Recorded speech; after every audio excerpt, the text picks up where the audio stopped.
Hi there. Good morning, good evening, whatever day, time that you are watching me. Divine cosmic love and blissful alignment to you.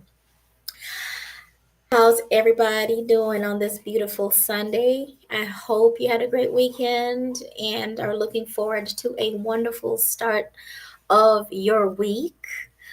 Um, I have another message that's been put in my heart to share with you out there for anybody who needs it at this time, anybody who is, you know, interested or aligned with the message.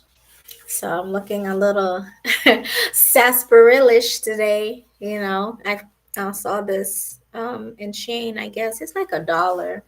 I was like, let's try this, since I'm in my, Mary Magdalene season. Just kidding.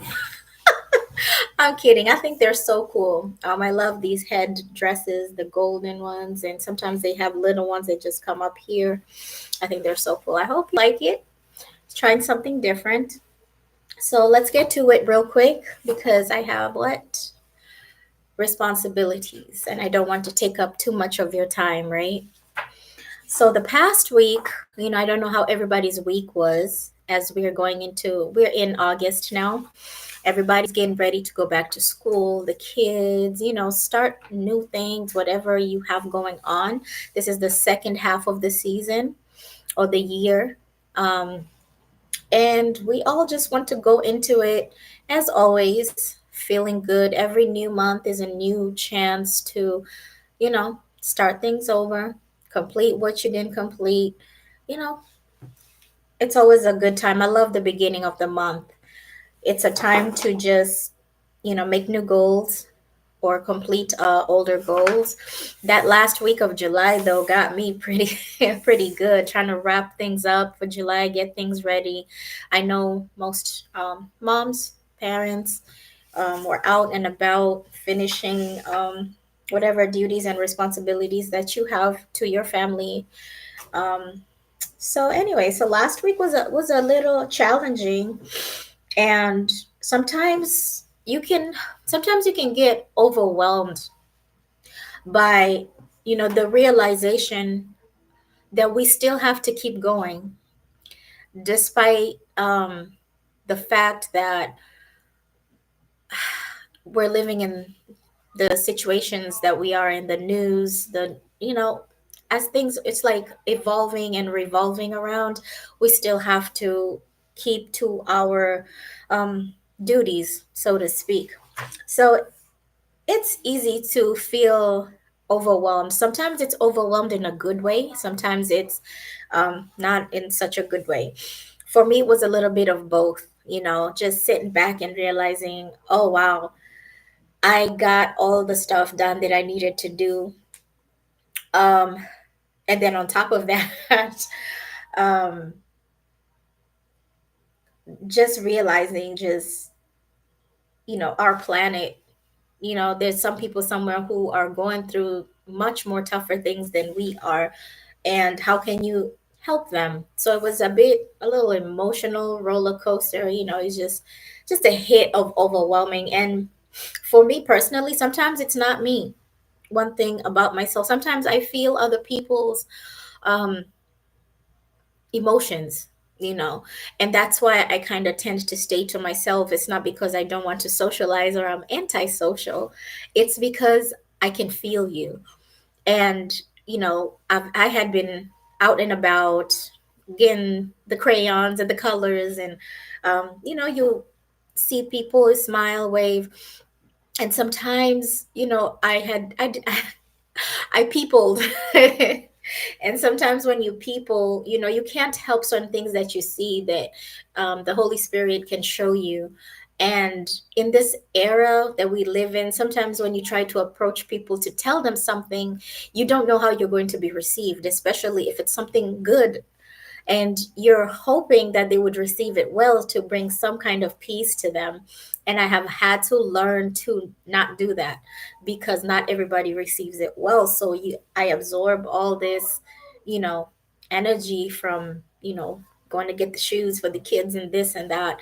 And I believe like on the 31st, I just sat with it, and you have to release these things, these energies. I don't know if anybody out there experiences this, um, but that's just me. And I obviously lean towards the Bible.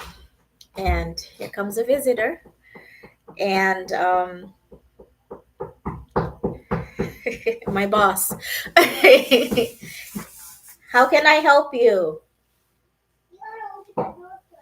Can you wait a little bit, Zai? Can you wait? Do you need something?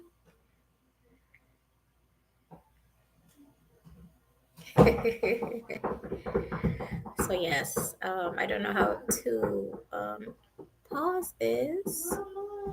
Yes,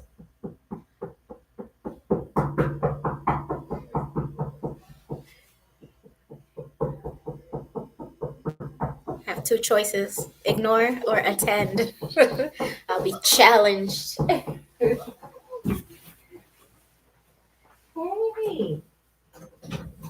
Mama, can I have some more chips?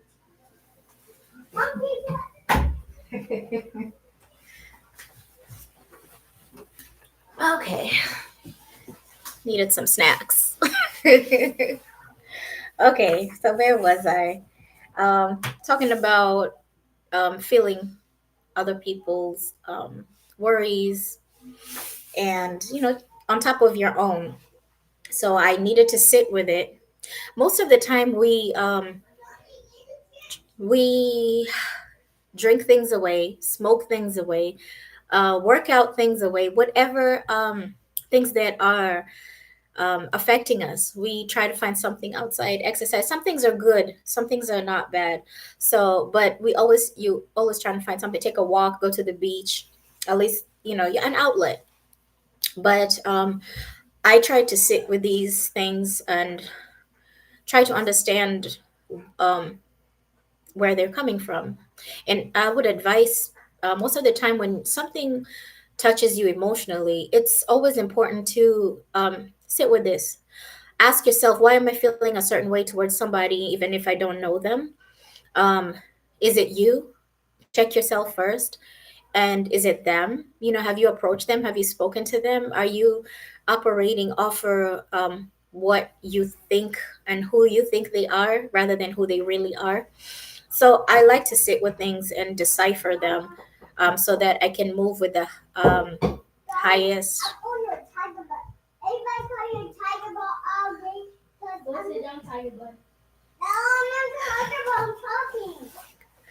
Well,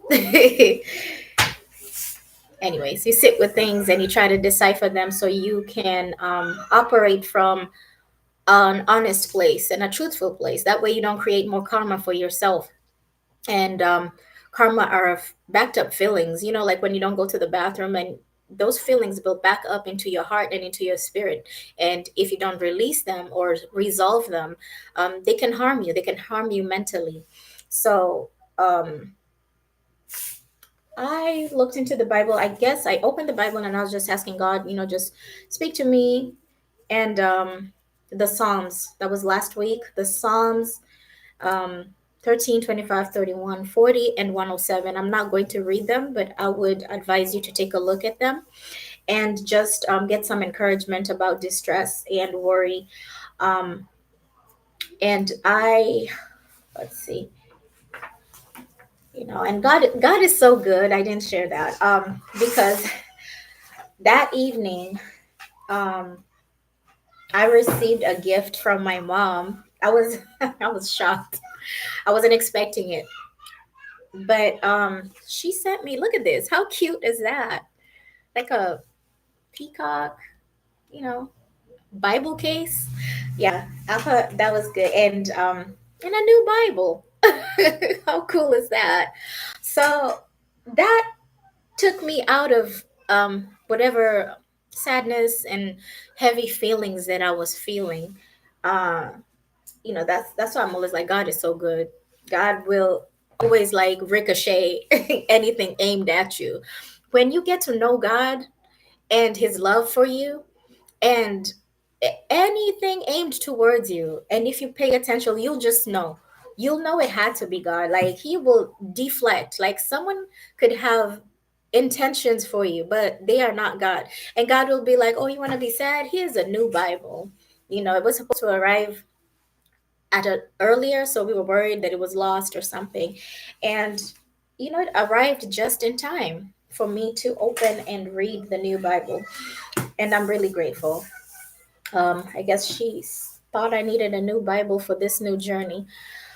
Um, Let me see what else I can share with you guys this evening. Um, so as I was just kind of working through those emotions and releasing, um, you know, whatever that heavy energy that was trying to weigh me down. I believe also I heard my prophets say that you must embrace the darkness. And I was, at first, when your mind is swirling and you're feeling and all that, sometimes it's easy to give up, be, oh, woe is me. And I was like, embrace the darkness. What? What is that? Be specific. How dark are we going? And, God just calmed me down by reading these Psalms. And, I just started to remember things that I like and things that are happening in my regular life. And one of my favorite movies is Assassin's Creed. And they say we work in the dark to serve the light. I never really thought about it then. I just thought it was a cool movie. And it's kind of a deep movie. And if you read the books, it's pretty intense, and it's an interesting story. I followed it through, but the movie it's a lot, one of my favorites, and I just didn't understand it. And at this moment, it seemed to make more sense. Not that I'm a part of any organization or anything. It was just like understanding the whole concept of when you are called by God to serve. You're going to be around darkness. You're going to look around and you're going to realize that your trial era is done. Your 3-month trial is over and you are fully subscribed. I was like, oh my God, we're subscribed. So, and then once that passes over, and I didn't want to come on here and speak, to sometimes we come on here and we just, blah, I'm so mad at this. Which is fine if that's how you do it. But I would like to be an encouragement to people. I would like to, give hope where hope is needed, be this light. But the facts are the darkness is still there, but we must learn to embrace it. And I think I'm going to watch Assassin's Creed tonight and just kind of like really pay attention, minus all the cool things that are going on. Um, so, so later on, I opened the Word today to just recap from what I had been studying and reading last week. And I was led to John 1, 1, chapter 4, which states the word gave life to everything that was created, and his life brought light to everyone. The light shines in the darkness, and the darkness can never extinguish it. And the word being Jesus Christ, obviously. So, after God is always going to remind you why you exist, why you are, what is your purpose, what you are doing. You've been created to bring light into this world, and light shines in the darkness. And I found this to be so comforting and soothing to know that God will custom make messages for you personally, whatever it is that you're going through. And all you have to do is seek, all you have to do is ask. When you're not feeling it, take a moment and just seek him. Take your time and seek him.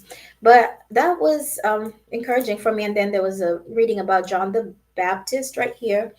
um, just explaining who he was, the preacher in the wilderness, and how he was so different. He was unique. He wore odd clothes and he ate strange food and preached an unusual message to the Judeans who went out to the wastelands to see him. Very appropriate for me. I'm not your cup of tea messenger. And, all I know is I love Jesus Christ because I have seen his hand in my life. And this is who has always been with me, and my relationship with him is not your relationship with him. It's personal. It's how I have lived, I have survived. And, especially being in a foreign land, um, it can be very lonely sometimes. Before I met my church, and you don't quite fit in, anywhere. You're just kind of here and there in between. Sometimes you do, sometimes you don't. But when it comes to God, Jesus Christ, and the Bible, I always belong. I always felt like I fit in. I could understand, I could relate. And every time I would feel down, like I've been at the bottoms of the barrel emotionally, and God will always lift me up. He will always show me a message such as this. It always seems to tie in and always seems to follow through. So I want you to know that God loves you. God is in God is with you, and just look for him. Whatever you need, you can have it. You don't need anything from other people. You don't need to copy others and paste their personalities. This is a time to really dig deep and find out who you are. You need to ask for help, for forgiveness, for the things that you're struggling with. Do not project onto other people. You're wasting such precious time. I wish I had known this more earlier, but I'm knowing it now, and I'm grateful, and I'm glad that I can help out where I can, and do what it is that I can for my time here until I am no longer here and I transition. So um, always take heart. If I have been placed here for you, then here I am. I hope the message touches you. I hope the message reaches you, and you understand that we're just ordinary people. Sound like John Legend. We are ordinary people chosen by an extraordinary God, and there's nothing that He won't do for you. 110%, no matter what happens to you. Um, in conclusion, I think that was it. In conclusion, um, in Jesus Christ, we see ourselves in His light as we really are. See yourself in His light. Some people feel like when you follow Jesus, you're like, oh, I forgot my sins are forgiven. What I did to so and so or whoever is just gone. I can just start fresh and continue. No, it's a work in progress. You're going to be working in progress. Um, to resolve these issues, to ask for forgiveness, to do better, to change. That's the whole point. We are changed. Once we walk with Him, we are like Him, we are changed. So, you know, just however it takes you, it's not happen right now. If you don't change your life, give your life to Jesus Christ immediately, like you're out of here. No, in your time. But I hope it's sooner than later, because it's very real. Yeah. So until next time, um, it's kind of quiet out there. So y'all know what that means. Things are happening. People are creating, snacks are being made. Who knows? Hopefully nothing too dramatic, but I'm glad I had a moment to come here and share a little bit of what God puts inside my heart and in my life to assist you in this journey. Another thing is we're fasting. I'm excited and nervous at the same time. But, I would really encourage fasting. Fasting's really changed my life.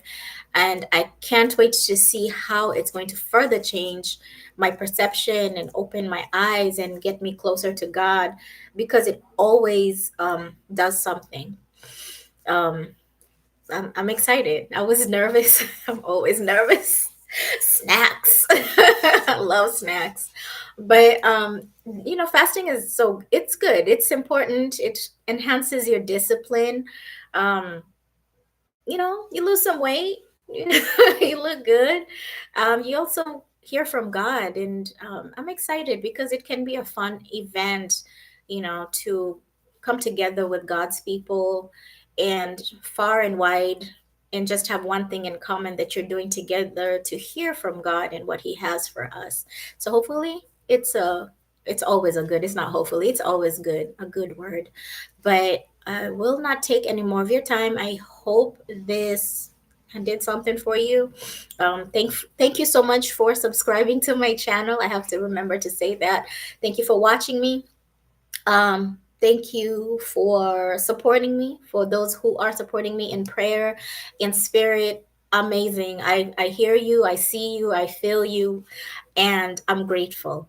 Well, you have a great evening and God bless you. God loves you. Divine cosmic love to you and blissful alignment for you. Bye.